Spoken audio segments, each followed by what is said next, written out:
사실 광주에서 산다는 것 자체가 저는 솔직히 되게 좋아요. 진짜 광주에서 제 꿈을 실현하고 싶고. 사실상 20살까지 살았던 광주는 제가 잘 몰랐던 광주였고, 청년으로서 광주에 산다는 게 진정한 광주를 알아가는 시기이지 않을까 생각이 듭니다.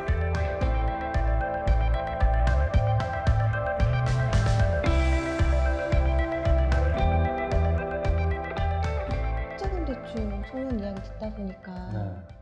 저의 20대가 생각나기도 하면서 사실은 20살 성인이라고 하지만 모르는 게 여전히 많고 고민되잖아요. 그렇죠. 보호받아야 되던 그 청소년 대상에서 그리고 그 어쨌든 대학교라는 작은 조직 안에서 움직이다가 갑자기 확 오셨나봐요. 길 앉으시면 돼요. 혹시 먼저 소개를 해주시면 좋을 것 같아요. 네, 안녕하세요. 저는 광주에 살고 있는 26살 청년 류혜민이라고 합니다. 네, 반갑습니다. 반갑습니다. 안녕하세요. 네네. 우리가 사실 돈이라는 게 돈 관리에 관심 없는 사람 있을까요? 돈에 관심이 없으신가요? 돈에는 관심이 많죠. 네. 돈 관리에 관심이 없었죠. 아, 네. 네. 혜민님은 돈 관리에 관심이 좀 많이 있으신가요? 네, 저는 돈 관리에 관심이 많아서 네네. 체크카드가 처음 생긴 중학교 때부터 그때 용돈이 한 달에 3만 원이었는데 그것도 막 열심히 계획해서 그러면 알바를 포함해서 그러면 언제부터 그 경제 활동들을 해왔는지 궁금하거든요. 저는 사실 고등학교를 중간에 자퇴한 케이스여서 학교 밖 청소년으로 2년을 보냈어요. 18살 때부터. 그래서 그때부터 아르바이트를 시작해서 18살 때부터 제 용돈은 제가 벌어서 썼던 것 같아요. 정말 생활비에 모든 걸 다 부담할 수 있을 만큼의 취업해서 돈 벌게 된 거는 한 2년 3개월 정도 된 것 같아요. 그러면 그 청소년 때부터는 부모님의 이제 그런 권유와 교육으로 인해서 내가 내 돈 관리를 해야 되는구나 생각을 하게 됐지만 경제 활동을 하면서는 좀 더 내 돈을 체계적으로 뭔가 해야겠다라고 마음먹은 계기가 있었을 것 같거든요. 작년에 제가 드림은행에서 하는 이거예요. 내 지갑 상담. 이거를 한번 권유받아서 재무 관리를 받았을 때 저는 신용등급이라는 걸 처음 알게 됐어요.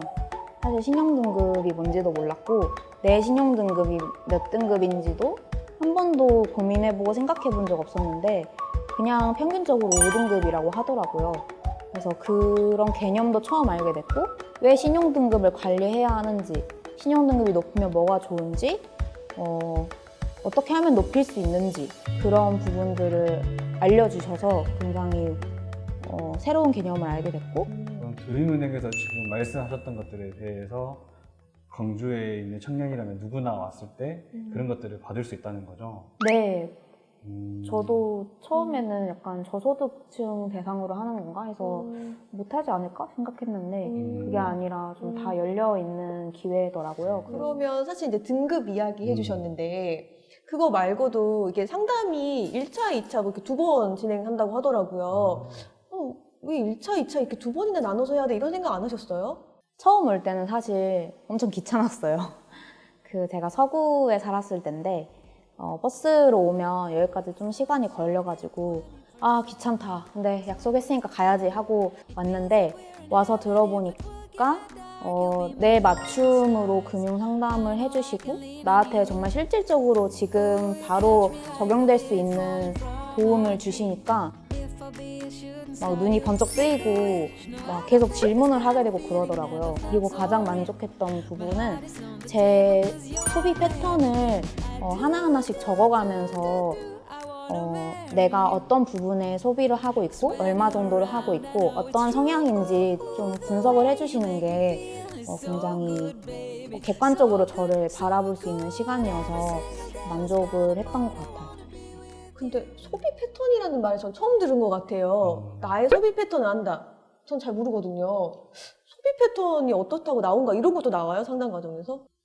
보통 사람들이 항목이 다 비슷할 수도 있고 다를 수도 있겠지만 나만의 항목을 추가할 게 있다면 적어보고 여기에 보통 얼마 정도 쓰고 그리고 좀 정기적으로 사용하는 그 항목이랑 비정기적으로 갑자기 막 경조사나 아니면 뭐 갑자기 다쳤을 때 뭐 이럴 때 사용하는 비용이 좀 어느 정도 시기에 얼마 정도 나가는지 좀 그런 걸 파악해서 왜 이번 달 이거 돈이 없지? 막 이렇게 생각하는 달은 사실 그런 비정기적인 지출이 많았던 거죠. 그런데 네. 그거를 아예 자각 못하고 그냥 이번 달 돈 없네. 그냥 아끼면 살아야겠다. 왜 그러지? 왜 돈이 없지? 그냥 이렇게 넘겼었는데 네. 좀 이렇게 한번 제 소비 패턴을 확인해 보니까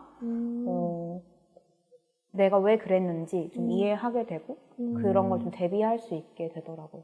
나의 소비 패턴, 그러니까 사람마다 소비 패턴 다른 걸 인정하고 나한테 맞는 방법을 찾아간다라는 게 조금 차이점인 것 같아요. 저희 어렸을 때 그 부모님한테 받았던 교육 중에 하나가 그 무조건 저축은 월급의 50% 이상을 하는 거다. 뭐 이런 말씀과 통장은 나눠 써야 된다라는 게 보통 교육이었던 기억나세요? 네. 통장 나눠 쓰기? 통장은 무조건 나눠서. 네, 통장 나눠 쓰고 뭐 이런 것도 드림은행도 이야기 하나요? 그러니까 월급을 받으면 이제 한 통장에 다 몰아놓고 그게 편하잖아요. 사용하는 게 편하죠, 사실. 네. 나 근데 그렇게 사는데? 그 드림은행 상담 받으시래요. 네. 근데 드림은행에서는 그 생활비에서 쓸 돈을 따로 생활비 통장, 주거래 은행에 생활비 통장에 넣어놓고 그리고 나머지 저축할 돈은 적금이나 좀 거기 묶여져 돈에도 있는 넣고. 돈 그 통장에 따로 이렇게 넣어놔라. 그래야 내가 무분별하게 사용 안 하고 저금을 꾸준히 해나갈 수 있다라고 말해줘서 그렇게 하고 있습니다. 그럼 돈 관리의 어떤 목표 같은 게 있잖아요. 지금의 돈 관리는 내가 잘해야겠다라고 생각하시는 어떤 목표 같은 게 있으신가요? 제가 한 30살쯤에는 뭔가 나만의 공간, 나만의 집 아니면 중요하죠. 네, 독립이나 아니면 결혼을 꿈꾸고 있어서 그 돈을 마련하는 게 지금의 목표인 것 같고 좀 어떻게든 예측 가능한 미래를 그리고자 그걸 목표로 열심히 돈을 모으는 것 같아요. 카메라 잡혔을 건데 계속 들으면서 왜 이러지 나는? 내가 잘못 보이지 말아요. 살았나? 그런 생각이 많이 들더라고요. 광주에는 통장 사업이 하나 있어요. 광주에 유명한. 아시나요? 알죠. 퀴즈입니다. 뭐죠? 네. 숫자로 되어 있던 것만 이제. 네네네네. 일삼통장이라고 그렇죠. 일가 삶의 균형을 위한 정책인데 10만 원씩 모으면 정부 시가 10만 원씩 매칭이 돼서 비상금조로 만들 수 있는 목돈 정책이 있잖아요. 혹시 해보셨나요, 혜민님? 네, 저 신청했었는데 역시. 네. 떨어졌어요. 경쟁률이 높죠, 그게 안 네, 그래도. 경쟁률이 엄청 높더라고요. 네. 그게 10개월 동안 해가지고 이제 100만 원이 되고, 근데 이제 시에서 절반 이제 똑같은 금액 100만 원을 넣어줘서 200이 돼서 목돈이 생기는 거죠. 네네네. 네. 근데 여기가 특이해요. 추천 방식이에요. 자산이나 혹은 뭐 이렇게 등급을 넣지 않고 누구나 공평하게 예, 기회를 얻을 수 있도록 해도 그런 방식을 또 택하고 있다고 하더라고요. 근데 떨어지셨다고 하고 인기가 많으니까 이거 강주광역시가 보면서 좀 예산을 청년들 늘려야 그 예산을 늘려야 되는 부분이겠네요. 네, 시장님 잘 부탁드립니다. 네. 예산이 필요하네요. 네. 어쨌든 일삼통장 이런 정책도 있고 또 관리가 필요하면 말씀해주신 드림은행. 드림은행. 근데 사실 요즘 그 돈 관리가 저희가 지금 저축이나 혹은 뭐 통장 관리 뭐 이런 얘기를 했지만 이거 보시는 분들이 에이 저게 무슨 돈 관리야 뭐 저게 재무 관리야 저걸로 뭐 부자 될 수 있어? 그렇죠. 하고 생각하겠어 안 하겠어요? 하죠? 하죠. 저걸로 언제 다 모아 라는 분들도 있을 수 있어요. 그런 분들한테 친구들 청년분들한테 좀 한마디 해주시는 게 어떨까 싶어요. 왜냐면 주식이나 재테크의 투자가 돈 관리다라고 생각하시는 분도 계실 수 있거든요. 일확천금을 노리는 그런 재테크나 아니면 주식 투자 아니면 뭐 비트코인 같은 거에 청년 세대 저와 비슷한 또래이신 분들이 굉장히 관심이 많은 것 같아요. 제 친구들도 그런 사람들이 많은데요. 근데 항상 불안해 하더라고요. 맨날 어플 보고 있고 담배 피면서 그 시장 마감될 때까지 계속 이렇게 보고 있고 하는 걸 보면서 저러다가 수명이 깎이겠다. 일확천금 벌기 전에 수명이 먼저 깎이겠다라는 생각이 들어서 계획적으로 적은 돈이지만 뭐 곱하기는 아니더라도 플러스로 좀 미래를 준비하는 종잣돈을 모으시는 게 현명한 돈 관리지 않을까 생각합니다. 바쁜 와중에도 저희 만나러 이렇게 또 멀리 와주시고 저희와 같이 대화를 이렇게 자신의 이야기라서 좀 말하는 게 쉽지 않을 수도 있는데 편하게 이야기해 주신 것 같아서 많은 청년분들이 혜민님의 이야기를 듣고 나도 해봐야겠다 이런 생각이 들 것 같거든요. 그래서 참 감사하다고 이야기 드리고 싶고 시간 내주셔서 정말 감사합니다. 네, 감사합니다. 감사합니다. 그때 참 드림은행을 잘 갔다. 우연한 계기였지만 잘 가서 금융 지식에 대한 깨우침을 얻은 날이라고 생각을 해서 귀찮지만 잘 갔고, 그리고 그 이후에도 잊지 않고 열심히 저축해서 지금 독립할 수 있게 자금을 마련해줘서 고맙고, 앞으로도 잘 저축하면서 슬기로운 소비를 하면 좋겠다.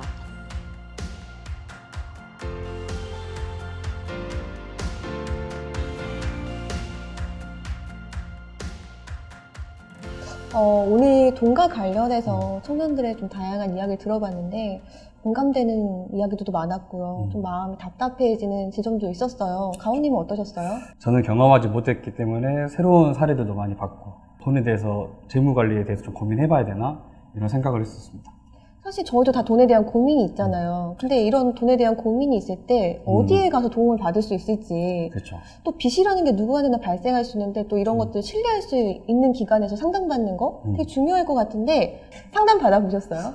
제가 상담은 해준 적은 많은데 받은 적은 없었던 것 같아요. 네. 이 중요한 일을 하는 곳인데 네. 이 센터장님하고 상담사님 좀 마지막 손님을 좀 만나봐야 될 것 같아요. 네. 지금 바로 모셔볼까요? 모셔볼까요? 네네네. 오시죠. 오셨나요? 네네네. 안녕하세요. 안녕하세요. 네네, 안녕하세요.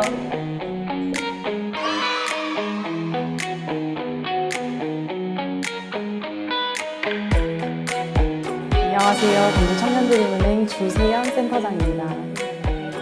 안녕하세요. 광주청년드림은행 상담사 김미린입니다. 그 상담이 아무래도 좀 많이 있죠.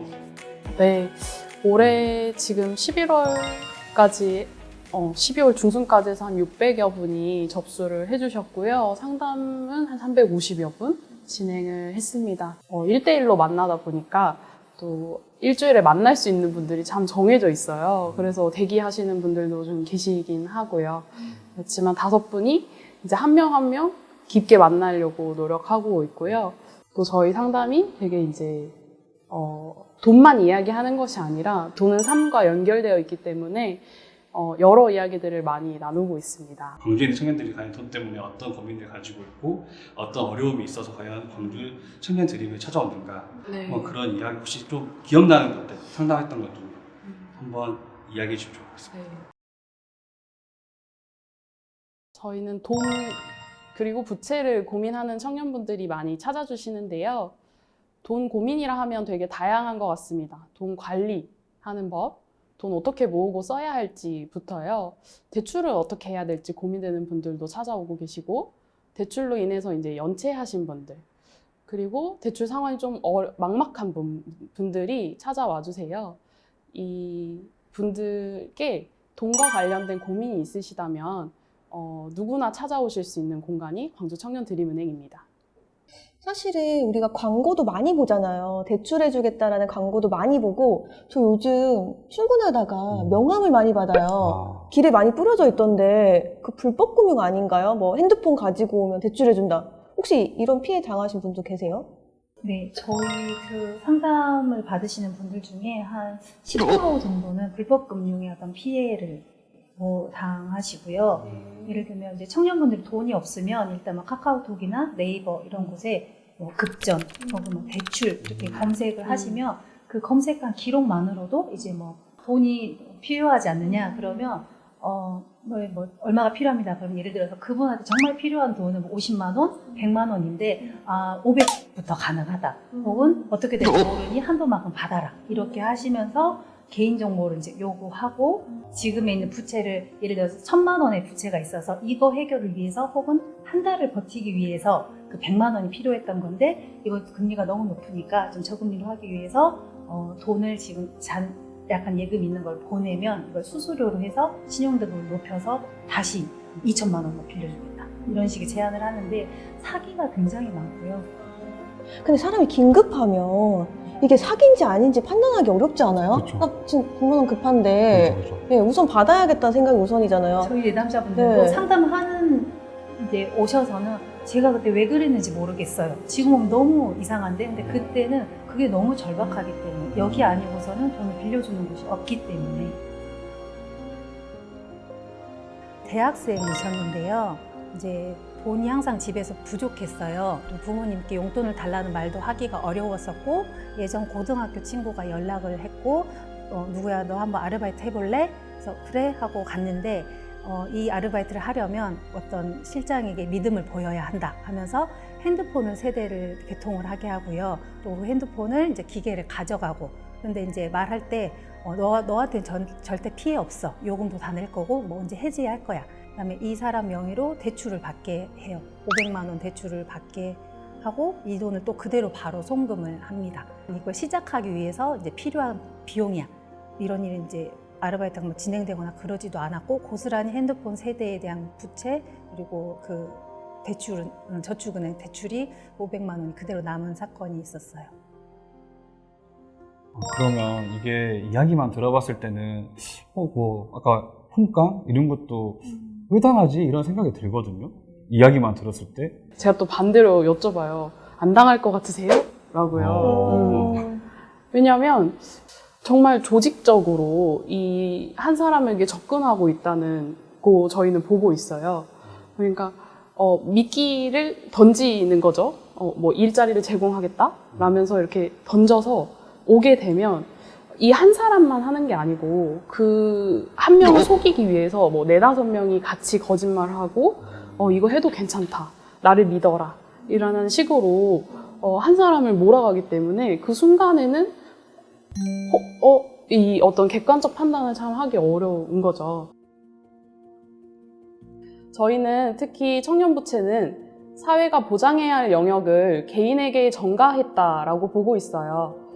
교육, 주거, 의료 등의 영역에서 국가가 보장했다면 발생하지 않았을 빚들이 사실 개인의 대출로 메꿔지고 있다고 보고 있는 거죠. 개인만의 문제는 아니고 사회가 함께 해결해야 되는 구조적인 문제라고 바라보고 있습니다. 그러니까 어떤 분들은 돈이 많아야 돈 관리해야 되는 거 아니야? 저는 아직 돈 안 버니까 뭐 아르바이트 비용밖에 없으니까 재무 상담을 안 받아도 돼요. 뭐 이러신 분도 충분히 있으실 것 같아요. 내가 지금 당장 수입은 없어도 재무 계획을 수립할 수 있거든요. 그래서 진짜 돈을 고민하고 있다. 돈 때문에 고민이 된다 하면 오시면 좋겠어요.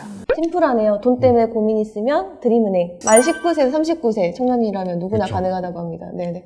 근데 이 정책들이 또 완벽할 수는 없다고 저는 생각이 들거든요. 분명 부족한 점이 있을 건데 좀 이런 것들이 좀 보완됐으면 좋겠다. 아니면 이런 것들이 좀 더 필요하다 하는 것들이 있는지 한번 들어보고 싶어요. 정책적으로 저는 이제 더 이런 분들께는 더 맞춤형 상담들이 필요하다고 생각해요. 그러니까 왜 그렇게 될 수밖에 없었는지, 그리고 이 문제 어떻게 해결하고 싶은지, 이분의 이제 의사나 의중들을 섬세하게 이제 접근하고 이 문제 이렇게 해결할 수 있다까지 쭉 안내하는 맞춤형 계획들이 필요한데요. 사실 이러한 이 맞춤형 정책들이 사실 많지 않고, 한다고 하더라도 뭐 상담 시간이 30분 정도로 되게 짧은 편이에요.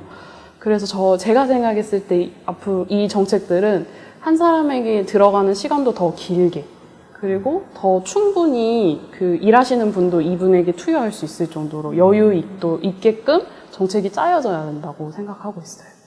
그러니까 정책이 계속 단기적인 성과들을 보다 보니까 그렇죠. 근데 사실은 금융이나 경제적인 부분은 장기적으로 내 삶과 연결되어 있기 때문에 시간이 좀 필요한 부분인 것 같아요.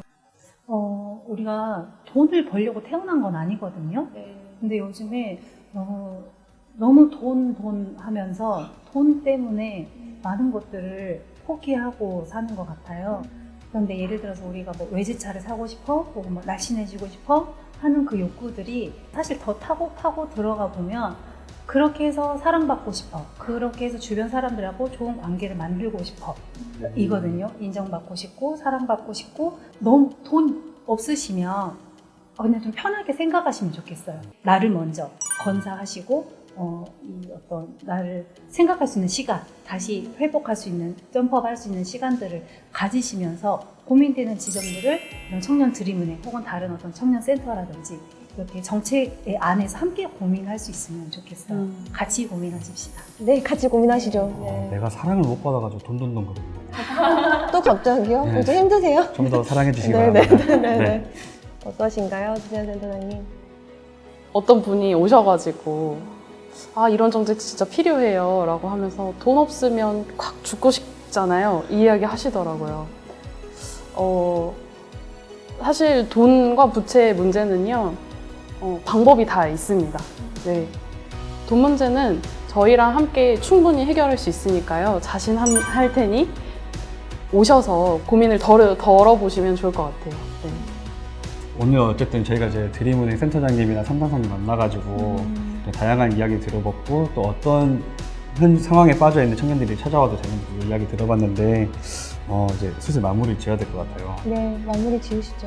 네. 두 분 바쁘신데 이렇게 시간 내주셔서 정말 감사하고요. 네. 이 영상이 좀 광주 청년들에게 다양하게 퍼져가지고 많은 청년들이 좀 도움이 됐으면 하는 바람입니다. 네, 오늘 시간 내주셔서 너무 감사합니다. 네, 네, 수고하셨습니다. 감사합니다.